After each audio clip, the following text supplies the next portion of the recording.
Macam mana cara untuk meningkatkan prestasi perniagaan? Adakah kita boleh mengurangkan kos jualan? Yes, betul. Kos jualan tu kos untuk kita jual barang lah. Contohnya kita beli bahan mentah kan. Yang itu kita boleh dapatkan harga yang murah daripada pembekal supaya kita dapat kurangkan kos jualan dan daripada situ kita dapat meningkatkan keuntungan. Okey, nombor 1 betul. Nombor 2, mengurangkan hasil. Hasil sebenarnya menyebabkan pendapatan kita meningkat tau.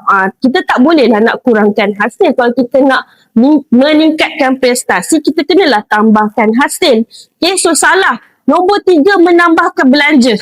Ni confirm dah salah. Kalau kita nak tingkatkan prestasi, kita nak tambah untung perniagaan kita, kita kenalah kurangkan belanja.